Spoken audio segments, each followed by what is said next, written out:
Moi, je suis directeur général de Gaïa Impact.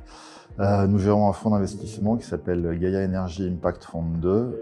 Et la doctrine de ce fonds, c'est d'investir en fonds propres des tickets de 1 à 5 millions d'euros dans des startups actives dans tout ce qui est génération décentralisée de l'énergie en Afrique et son usage productif. Donc, son usage productif, ça peut être le maintien de la chaîne du froid, la mobilité électrique, la cuisson propre, le pompage de l'eau, enfin voilà, toutes les choses très intéressantes qu'on peut faire et très utiles, surtout qu'on peut faire une fois qu'on a accès à de l'énergie propre.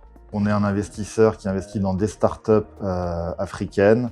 Donc aujourd'hui, Emerging Valley, c'est devenu un des rendez-vous incontournables pour les investisseurs comme nous, parce que vous arrivez à mobiliser de nombreux investisseurs. Donc c'est des gens avec lesquels on peut échanger, partager nos idées, notre vision du marché, se proposer des co-investissements et puis surtout rencontrer des entrepreneurs. Je crois qu'il y a plus de 150 startups qui sont représentées cette année.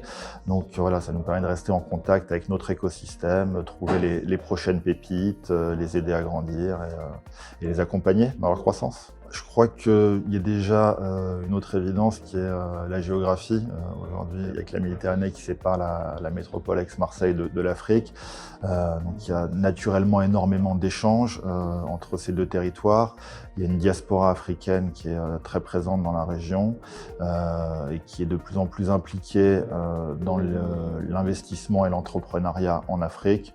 À côté de ça, il y a aussi beaucoup d'entités qui sont là pour financer les projets, financer l'éducation, financer l'entrepreneuriat.